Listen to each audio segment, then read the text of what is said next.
Joining us to talk about this is Caroline Scott, who teaches college composition. Is have you seen a student or know someone that has tried to turn in work that was generated by ChatGPT? Um, a lot of students on Reddit are saying that they have gotten accused or have been caught using ChatGPT for assignments. But at the same time, there's some teachers that are saying that they don't really mind it. And then some teachers are even saying that sometimes they use it themselves. So, what are your thoughts on that? So, what is your Yeah. experience with this?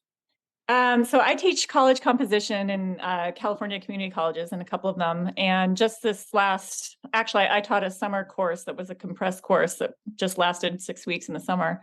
And in that one, I definitely had at least 4 people for the first assignment. I use ChatGPT quite a lot myself, so I can kind of recognize the language.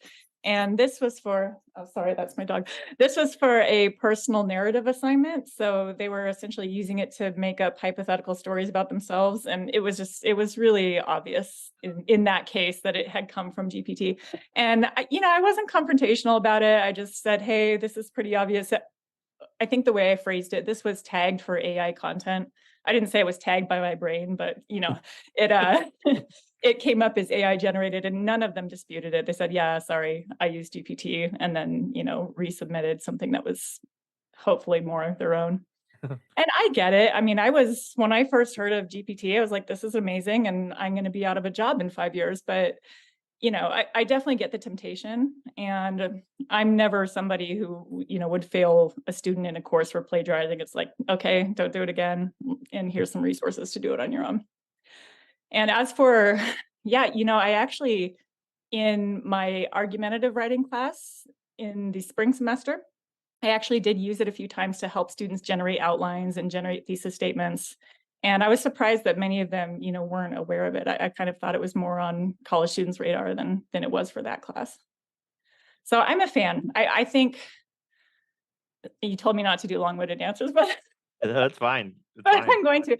I mean, I think if the buzzword now is equity, right? We want to have more equitable outcomes in education.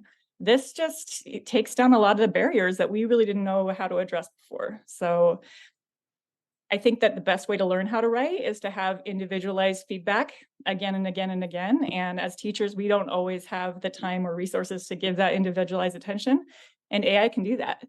So, while it can be used to plagiarize an entire paper, I think if we give students some steps and, approaches to use it in ethical ways, it can be more of a help.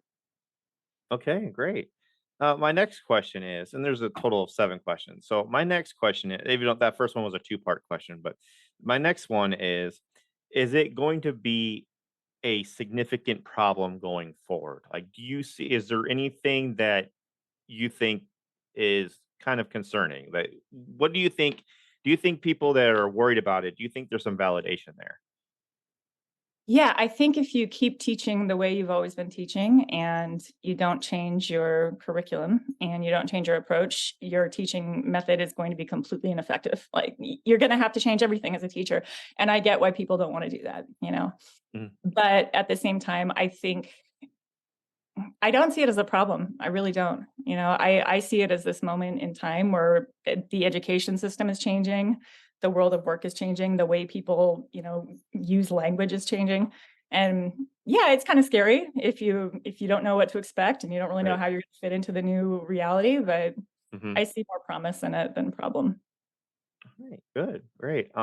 So you've already kind of answered this, but I'll ask it again, just so to get another answer in a different way. So, are you a fan of AI and all AI generated stuff, or just like ChatGPT?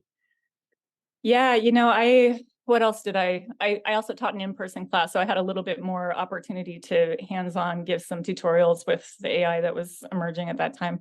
I think I had students in that class make a presentation with Gamma. Um, and they really enjoyed that because it was done in 2 minutes and you use their, I think, text to deck feature, and it basically creates a presentation from text you input. Um, yeah, I also gave them walkthroughs with GPT and walkthroughs with Google Bard. and showed them how to, find statistical evidence using Google Bard. It was really exciting for me. I'm a fan. My husband's actually the administrator who forwarded me your offer because he knows I like to talk people's ear off about how great AI in education is. So Yeah. yeah, I'm All right, great. Okay, so my next question is, what are teachers from just your experience and from what you know, what are teachers doing to prepare for it? Is there like meetings? Is there things from the district that are going on through the pipeline that are like, okay, this is what we need to do differently now? Is there anything that they're doing different to prepare for it?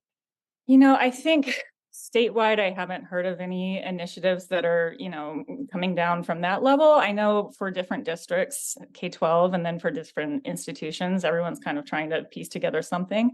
At Valley College, where my husband and I both work, I know we're putting together kind of a committee on AI, and hopefully we'll have some sort of point person. Haven't decided that title yet, but who will be there as a resource for instructors to go to when they have issues or if they're trying to revamp their curriculum and don't know how to do it in light of AI.